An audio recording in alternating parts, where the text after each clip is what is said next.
Estamos aqui com o irmão Josué Pereira. Josué Pereira, ele é filho do irmão Tiburtino Pereira, o pioneiro do Adventismo e também... Josué, é muito bom estar aqui com você nessa tarde. E nós queremos, Josué, que você se apresentasse e dissesse para nós quando vocês vieram para Barra do Bugres, qual que era a situação da cidade, da onde que vocês são.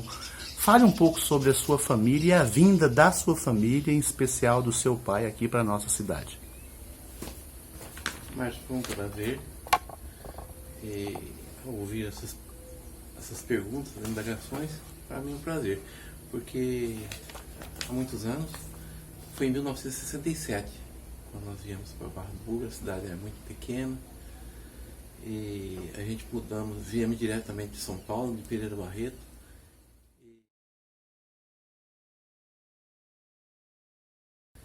E toda a família, os meus avós, dois tios meus já moravam no sítio e a gente fomos para lá. Só que um ano depois nós mudamos para a cidade.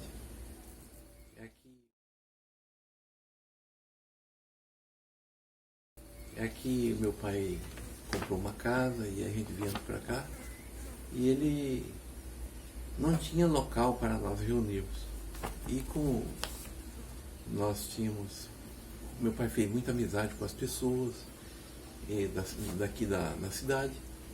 Então aconteceu que nós não tínhamos lugar para reunir, então meu pai tinha uma garagem de um caminhão.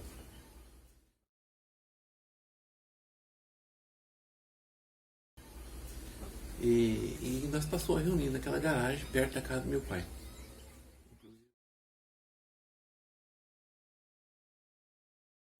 Inclusive, eu queria até citar também que naquela época o irmão Valdomiro, a irmã Maria Goy,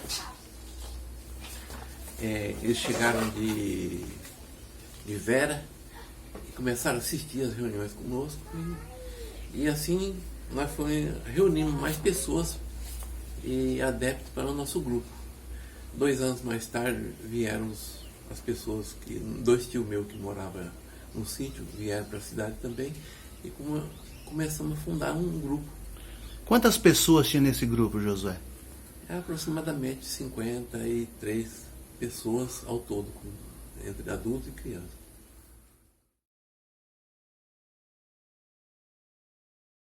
Era muito simples, muito assim, muito simples não dizer, porque era uma garagem daquele estilo que era coberta de tabuinha, né? Então tinha uma estrutura muito frágil, mas com aquilo, mais a fé e a confiança do meu pai e de toda a nossa família, nós conseguimos a reunir ali vários anos.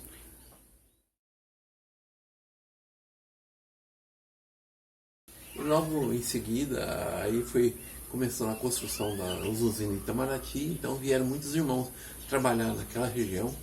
Então vinha irmãos de Nobres, vinha irmãos de Acorizal, e eles sempre achavam acolhida aqui na casa do meu pai e frequentavam os cultos.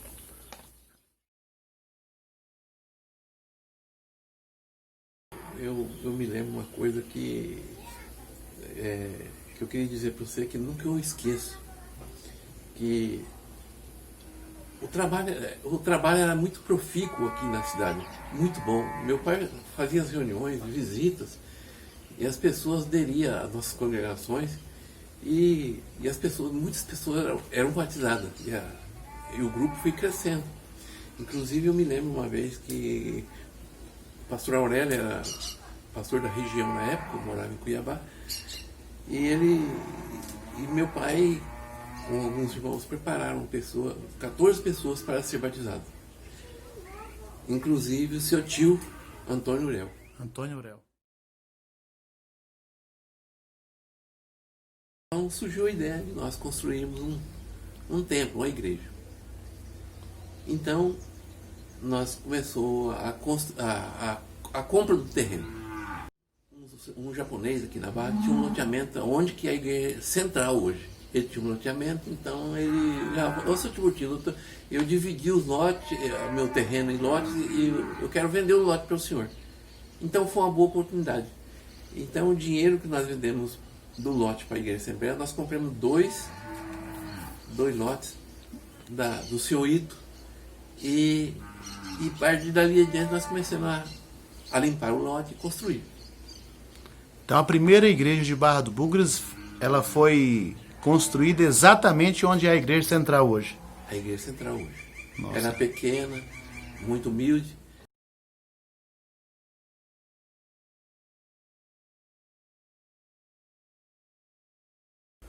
Desde os primórdios, quando nós fomos batizados em São Paulo, em Pereira Barreto, eu me lembro que na sexta-feira, ao pôr do sol, minha mãe já tinha todo o alimento para o sábado preparado. Então, quando era pôr do sol, o sol se escondia no horizonte, nós estávamos reunidos, família, como também as outras famílias da igreja, para receber o sábado.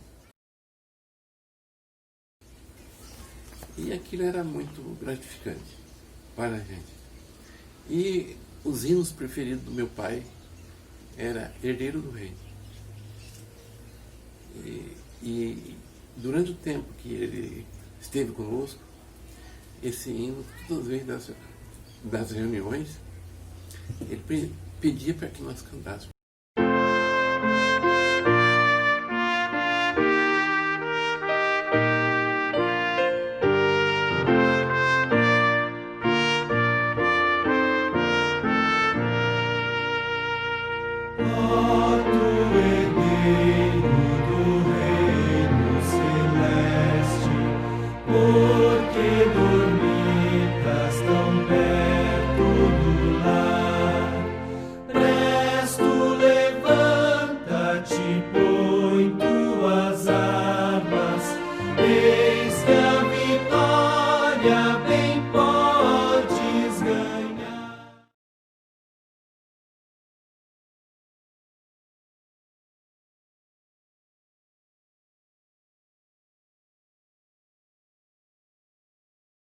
Olha, ele sempre gostava do trecho que falava sempre da firmeza na fé.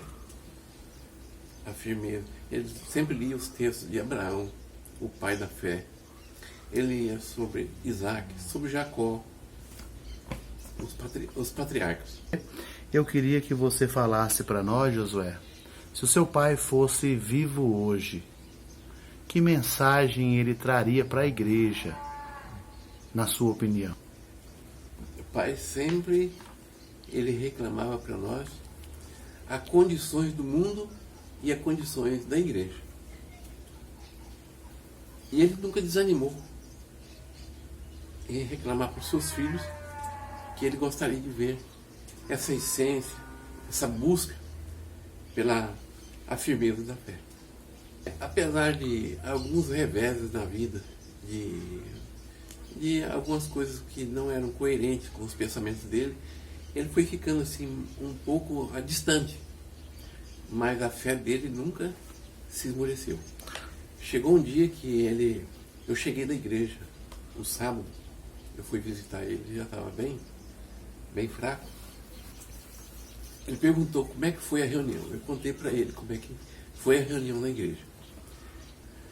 Ele falou assim: meu filho, se prepara, o papai já vai, né, para o caminho daqueles que já foram. Mas coisas piores vocês vão ver. Contanto que o que eu posso falar para vocês é o seguinte: firmeza na fé, nunca desiste dessa confiança no poder de Deus. E procura como uma pessoa que realmente, como todos nós somos fracos, necessitados da graça de Deus, mas a justiça de Cristo nos cobre com o seu manto. Então, naquela palavra, eu pude discernir com meu pai a firmeza e a aproximação que ele tinha do Todo-Poderoso. Tudo bem, agora vamos lá.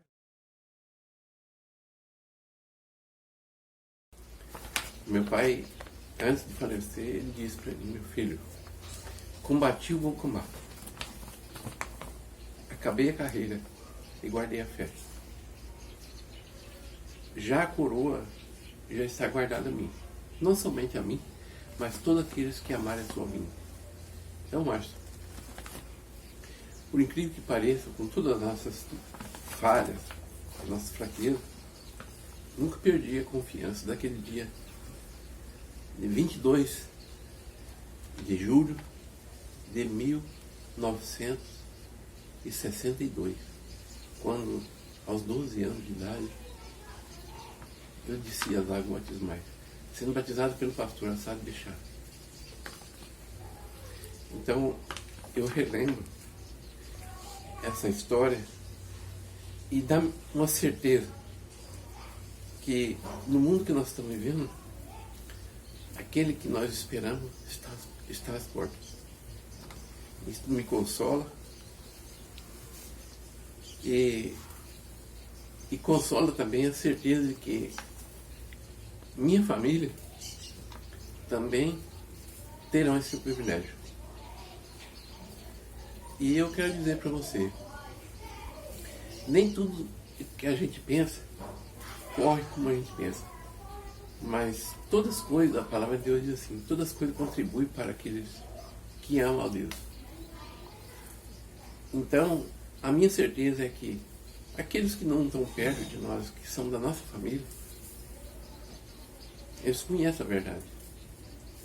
Então, eu tenho a plena certeza que eles ainda não veio por alguns motivos.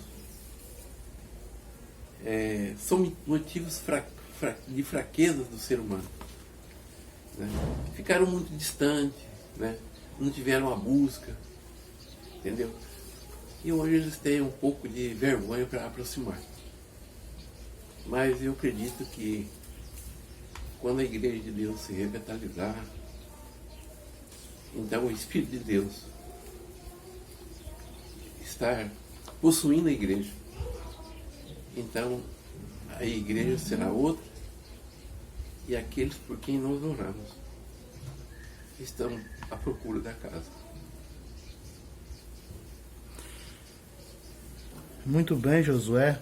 Muito obrigado pela sua participação. É muito importante a igreja de hoje conhecer um pouco da história das pessoas que fizeram muito com tão poucas condições.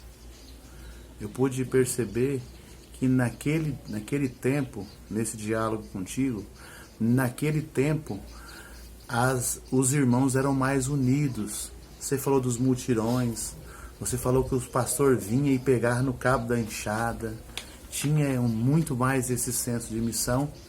Então eu queria que você deixasse uma mensagem final. Então, uma consideração que eu quero deixar é o seguinte: a palavra de Deus, a mensagem à igreja hoje, Jesus diz assim, o apelo dele é para que todos nós voltemos à prática do primeiro amor.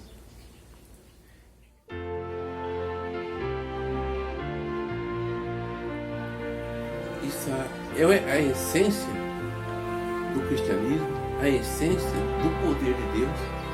E quando isso acontecer, diz a irmã Maria, o Espírito de Deus colocará em posição com o seu povo e eles farão grande obra.